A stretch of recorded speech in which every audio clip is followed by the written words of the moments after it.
Ya platicábamos al inicio de este espacio consentido que ya está circulando esta línea 7 del Metrobús por Reforma y bueno, que esperamos que con esto también empiece a disminuir el tráfico. Y yo decía, ojalá hubiera más ciclovías, por ejemplo, para que me pudiera venir a trabajar todos los días y regresar sin preocupación de que te vayan a atropellar.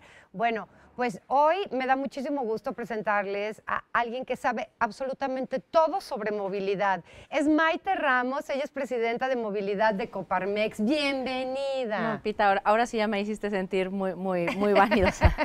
No, es la verdad, fíjate que es muy interesante lo que tú haces, lo que sabes y sobre todo estos datos que ahora nos traes, porque a final de cuentas es la forma en la que se puede ver tanto desde el nivel gobierno, ¿no? Hasta el nivel nuestro, que somos los usuarios, ¿qué es lo que podríamos hacer para mejorar esta ciudad? Estos datos que platicábamos, ¿no? Son fríos y luego también como difíciles de entender y contra qué los medimos. La movilidad, a mí me gusta ponerlo como ejemplo como si fuera el aparato circulatorio del cuerpo, porque muchas veces no nos damos cuenta del impacto que tiene realmente en la calidad de vida de todos nosotros, porque todos nos tenemos que desplazar y que mover al trabajo, al colegio, a llevar a los niños, a hacer el súper, a lo que tú quieras. Claro. Todos los días se realizan más o menos 6 viajes por persona. 6 viajes por persona. Es más o menos la estadística de acuerdo a la última encuesta Origen-Destino. Hay algunos que hacen más, hay algunos que hacen menos. Ahora, de estos 6 viajes que realizamos todos los días, 2 de ellos generalmente son caminando, más o menos. Cuando sales a lo mejor de tu casa para tomar el transporte público y después tomas el transporte público, se van midiendo todos los viajes, todos los pedacitos. O cuando te vas a comer y te vas caminando de la oficina y luego ya tomas el transporte o el coche para regresar. Esto quiere decir que todos en algún momento somos peatones, porque si de 6 viajes hacemos 2 caminando, pues quiere decir que todos en algún momento caminamos y somos parte de este grupo tan vulnerable y con más riesgo, porque pues finalmente es el que tiene mayor riesgo de pues ser atropellado, de tener algún tipo de incidente, de caer en una coladera, es que se te atore el tacón, o sea, todo. Maite, pero sí, a ver, ahorita porque ya arreglaron Insurgentes y quedó divinas las banquetas y todo, pero antes de que las arreglaran, y así están muchas otras avenidas, me fui caminando, grabando con el celular, pensando, si yo fuera una persona de la tercera edad, una persona que tiene algún tipo de problema para caminar bien, claro, ¿no?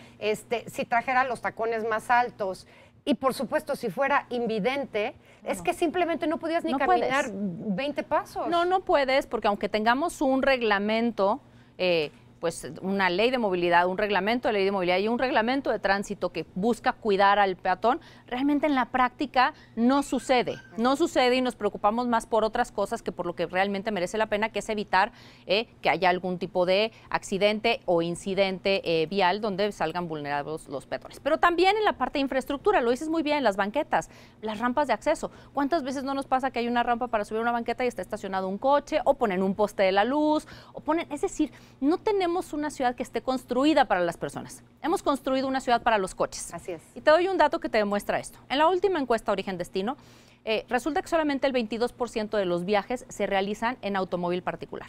El 22%. Quiere decir que 2 personas de cada 10 se mueven en coche.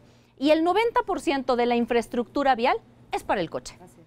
No es para el peatón, no es para la bicicleta, bien lo decías, ¿no? Con el tema de las ciclovías, no es para el transporte público. Y además de todo, vemos escándalos enormes. ¿Cómo se les ocurre quitar un carril para el coche y dárselo al transporte público? Cuando ahí va 8 de cada 10 personas o 7 de cada 10 personas, deberíamos de darles pues, prioridad. Eso diría la justicia en un término mero y llano, no de Maite, sino definición de justicia, que es darle a cada quien lo que le corresponde. Así es. Así es, exactamente. Ahora, retomando un poquito el tema del peatón, porque a final de cuentas, vamos a poner Nueva York, ¿no? O sea, Manhattan, la gran urbe, es una cosa impresionante. Toda la gente camina, no una, varias cuadras. Muchas. Pero las banquetas son anchas. Claro. ¿No? Entonces, también vemos que ahorita están haciendo muchas reparaciones en algunas colonias. hacen un poco más anchas las banquetas, pero le meten una jardinera impresionante. Entonces ya tampoco te queda espacio para caminar. Sí, ya vamos a empezar con esas dificultades. Yo haría un ejercicio muy sencillo y les pediría a toda la gente que nos ve, si cierra los ojos y piensa en cuál es la ciudad de sus sueños, la conozca o no. Ajá. Creo que todas las ciudades que pudieran estar en nuestros sueños para vivir, para ir de vacaciones, para disfrutar, son ciudades que puedes caminar. Son ciudades donde tienes espacios públicos abiertos, donde puedes ir con tus hijos. Hoy es lamentable que los niños vayan el fin de semana a dar la vuelta al centro comercial, en lugar del parque, pero así pasa, ¿eh? Era distinto cuando yo era una niña, pero hoy así pasa. Y esa ciudad, que es la ciudad de nuestros sueños, no es la ciudad que tiene muchos estacionamientos, muchos cajones de estacionamientos y muchos centros comerciales para ir a dar la vuelta. Y eso es lo que lamentablemente está pasando acá. Efectivamente, tenemos muy poca inversión en la parte de infraestructura peatonal. Tenemos con el pretexto de que para que no invadan las banquetas con el ambulantaje, que es efectivamente un problema muy serio que tenemos, se ponen las jardineras. El problema es que si revisamos varias avenidas, el mismo Insurgentes, Avenida Universidad, la que me digas, vas a ver que aunque esté la jardinera, pues se encuentra donde se ponga el puesto y la gente tiene que entonces caminar por la calle. Claro. Y entonces en lugar de realmente estar trabajando para darle un espacio al peatón, pues resulta que se lo estamos dando nuevamente a otro tipo de circunstancias, no para la seguridad de la gente. En la Ciudad de México solamente el 7.5% de la ciudad es espacio público. No tenemos espacios públicos, tenemos muy pocos parques. Y este dato es terrible. Es preocupante. Tenemos muchas más vialidades, segundos pisos, infraestructura, estacionamientos. Es enorme la cantidad que tenemos de estacionamientos. Ahora en el reciente estudio que se hizo con ITDP y con el IMCO, el Instituto Mexicano para la Competitividad, cuando estaban sacando la reglamentación de los estacionamientos, resulta que cuando se construye un desarrollo, con la antigua reglamentación se construía hasta el 42% del espacio para el coche, solamente para estacionamiento. ¿Cuánto dinero tienes ahí parado, ocioso, sin generar ningún tipo de beneficio? Claro. Cuando, obviamente, y es el gran reto que tenemos en políticas públicas, que hagamos políticas públicas integradas, donde no saquemos a nadie de la ecuación. No puedes sacar al coche de la ecuación. Aunque algunos quisieran, no se puede, porque también tienes 6 millones de coches circulando. Ojalá tuviéramos cada vez menos, pero no lo podemos sacar de la ecuación. Pero hay que hacer políticas que incluyan al coche, al auto, a la bici. La bicicleta, ahora que tú decías el dato muy interesante de lo de las ciclovías. En la última encuesta Origen-Destino sale que el 2.2% de los viajes se realizan en bici. Y alguien me preguntaba, pues es muy poquito, ¿no? Pues sí, es poco, pero es más del doble de lo que era hace 10 años. Eso es muy significativo y es más del doble a pesar de tener muy poca infraestructura ciclista. Así es. Esta es una prueba de que si tuviéramos más infraestructura ciclista, más gente se podría mover en la bicicleta. Si tú le preguntas hoy a la gente, ¿por qué no usa más la bici? La gran mayoría de la gente te va a decir que es un tema de seguridad, porque les da miedo, porque se pueden caer, porque finalmente los accidentes suceden y lo acabamos de ver hace un par de días otra vez, ¿no? Sí es un grupo muy vulnerable que necesita una mejor infraestructura. Una mejor infraestructura también planeada. Por ejemplo, patriotismo, que ha sido muy criticada la ciclovía. Creo que es una calle que tiene que tener la ciclovía. A mí me hubiera gustado que de una vez hicieran el carril confinado para el transporte público. Ajá. Y en lugar de la jardinera, porque tienes que ponerle una infraestructura gruesa para la protección de los ciclistas, pues el mismo transporte público podía haber servido de protección para los ciclistas. Fíjate que justamente patriotismo es un tema del que ya hemos platicado aquí. De los primeros días que empezó el programa, yo dije, yo me voy a ir y venir en bicicleta porque ahí está patriotismo y llego derechito.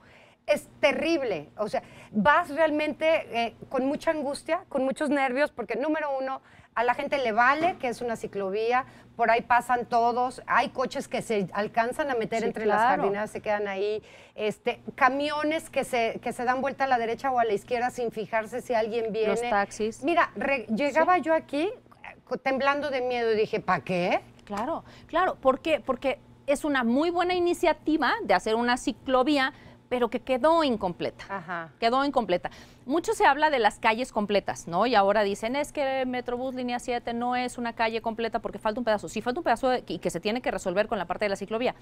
Pero también en el otro sentido, cuando haces una ciclovía y no aprovechas para ordenar el transporte público, creo que se nos van áreas de oportunidad donde pudiéramos hacer las cosas mejor. Claro. Maite, ¿en qué nos movemos más? ¿En qué nos movemos más? Nos movemos más en transporte público. Hoy en día, de acuerdo a los resultados de la encuesta Origen-Destino, se realizan alrededor de 35 millones de viajes diarios, casi 36, 35.6, de los cuales más de 11 se realizan caminando. Y si nos vamos a porcentajes, más del 53% se realiza en transporte público. Quiere decir que la mayoría de la gente se sigue moviendo así. Dentro del transporte público, el rey sigue siendo el microbús y la combi, lamentablemente. Lamentablemente, porque es el transporte menos eficiente, más inseguro, con más accidentes y que tiene una serie de complicaciones detrás. Algo bien interesante, por ejemplo, Metrobús y Mexibús. Cuando se hizo la encuesta anterior, que bueno, fue hace 10 años, cosa que también creo que es muy difícil seguir planeando durante tanto tiempo sin actualizar los datos, pues Metrobús prácticamente no existía, teníamos nada más la línea 1 que empezaba y Mexibús pues estaba empezando también, o iba a empezar la primera línea. Y hoy el 7% de los viajes se realiza en Metrobús. Quiere decir que la gente lo utiliza y es un transporte que puede competir no solamente individualmente, sino pues una alternativa para transformar los microbuses en un sistema más eficiente. Bueno, y la verdad es que vemos, por ejemplo, casos como Insurgentes, antes era un trafical, ahora la verdad es que es un tráfico bastante fluido. A ver, Maite, Linda, estábamos hablando de el Metrobús. Del Metrobús, el Mexibús. Del Mexibús. Ahorita, ¿qué tanto crees que nos vaya a ayudar la línea 7? Mucho. Yo soy una ferviente convencida del transporte público masivo, ¿no? Y estos números que decíamos de cómo hoy Metrobús está moviendo todos los días más de 1,5 millones de personas. El metro mueve más de 5, pero el metro tiene 12 líneas, Metrobús apenas lleva 7, ¿no? Y es una infraestructura completamente distinta. Creo que todos los modos de transporte son buenos y tenemos que ver la inversión para todos, pero también tenemos que ser muy claros con los recursos que tenemos. Lamentablemente no tenemos recursos infinitos, todo lo contrario, tenemos recursos muy limitados para invertir en transporte público. Y el Metrobús ha probado ser, en costo-eficiencia, una de las grandes alternativas para la zona metropolitana y para las ciudades del país. Ya tenemos en algunos otros lugares. Creo que el gran reto que tienen hoy es empezarse a hablar las tecnologías y la integración entre Mexibús y Metrobús, porque finalmente vivimos en una zona metropolitana donde debería de haber mucha más coordinación, no solamente en tema de Metrobús y Mexibús, sino todo el transporte público.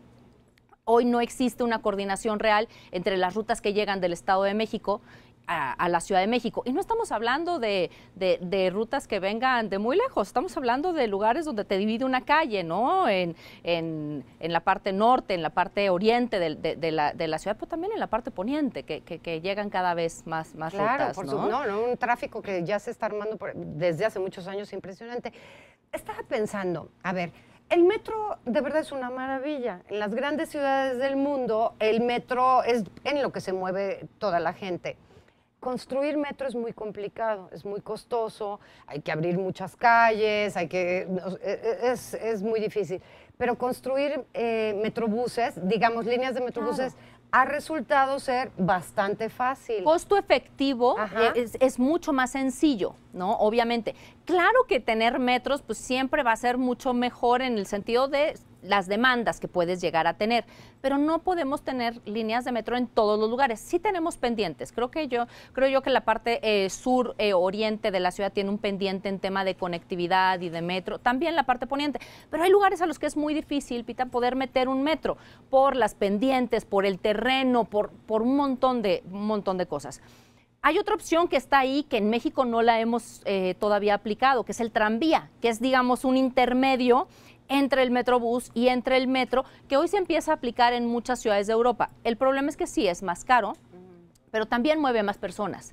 Entonces creo que es una opción que es un reto para las siguientes administraciones, no solamente de la Ciudad de México, sino en los diferentes estados, para poderlas empezar a estudiar y poder ver realmente que sea pues un sistema integrado de transporte. La Ley de Movilidad establece que toda la inversión en transporte público tiene que ir a un sistema integrado de transporte, y esto suena medio en chino, ¿no? O sea, ¿qué es un sistema integrado de transporte? Un sistema integrado de transporte es cuando integras todos los distintos modos en la parte operativa, en la parte de tarifa, del cobro, en la parte de imagen, del servicio, de estándares, que tú des lo mismo. Hoy no es lo mismo el servicio que tienes en el microbús que el que tienes en el metro, que el que tienes en el tren ligero, que el que tienes en el metrobús. Claro. Tienes estándares muy diferentes, cómo se opera, las reglas de operación. En Metrobús, por ejemplo, si un autobús no cumple con ciertos lineamientos desde limpieza, mantenimiento, operación, no da el servicio, no lo dejan salir a circular. En el microbús, pues creo que esto no sucede como tal. Lo del microbús, ¿no?, es terrible, y además ahí es donde están pasando todos los robos y todas las cosas horribles, más el maltrato, más que te avientan la lámina. Estaba pensando en este tema del automóvil. Decías que solamente el 20% de todos los viajes se hacen en automóvil. Exacto. Yo estoy segura que si hubiera la forma de movernos, nadie tendría automóvil. O sea, tener automóvil es un problema. Hay que cuidarlo, ¿no? Hay que comprarlo. Claro. Hay que ver dónde lo estacionas. Hay que andarte cuidando que no te lo roben, que no te rayen, que no te vengan a asaltar. O sea, una serie de complicaciones que te trae el automóvil. Y de costos. Claro. Para ti como usuario y para el país. Te doy un dato que no es un dato mío, es un dato del ITDP. El ITDP estima que los costos asociados al uso del automóvil en el país son más o menos el 4% del PIB.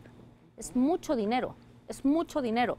¿Qué son estos costos? Pues los costos por contaminación, los costos efectivamente por el uso, accidentes, etcétera. Es decir, tienes una serie de costos asociados que obviamente si nosotros lo transmitiéramos, ese costo, lo transfiriéramos a inversión, pues en poco tiempo vas a estar teniendo te va a redituar. 17% de los usuarios de Metrobús tienen coche y lo dejan estacionado. Claro.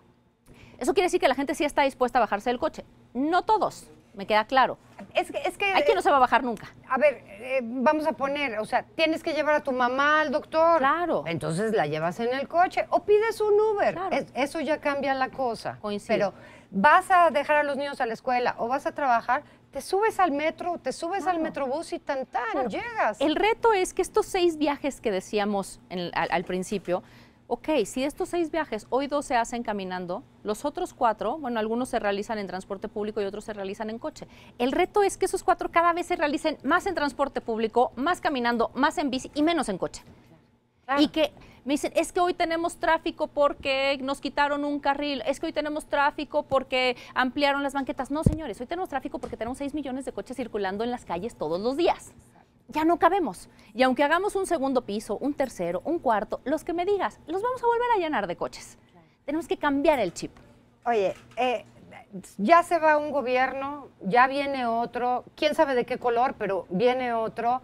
¿Qué se queda pendiente y qué le espera al que llega? Hay muchos. Tenemos como 2 horas para poderlo platicar. Pero podemos repetir la plática. Podemos repetir, me parece muy bien. Muchos pendientes. También entiendo perfecto que no se puede resolver todo en un sexenio. Pero sí traíamos una inercia de mayor inversión en transporte público y en esta administración se ha avanzado en cosas importantes como la ley de movilidad, como el reglamento de movilidad, el reglamento de tránsito, la parte, digamos, del marco conceptual. En la parte de inversión nos hemos quedado muy atrás. Nos prometieron 100 kilómetros de Metrobús, no vamos a llegar ni a 40, se nos quedan 60. Nos prometieron la sustitución de los microbuses, estamos por alrededor del 6%. Es decir, sí hay un tema de inversión, sobre todo integral en transporte público, que es un gran reto para mejorar la calidad de vida tuya, mía y pues de todos los que nos ven. Te pido que por favor regreses, porque se nos quedan como 1 millón de cosas en el tintero y como dices, bueno, viene un nuevo gobierno, hay que decirle de una vez, oye, ahí viene esto y esto y esto y esto y esto. Maite, qué gusto platicar contigo. No, yo feliz, tú me dices cuándo y yo aquí estoy. Feliz de la vida. Es Maite Ramos, presidenta de movilidad de Coparmex. Qué gusto platicar contigo.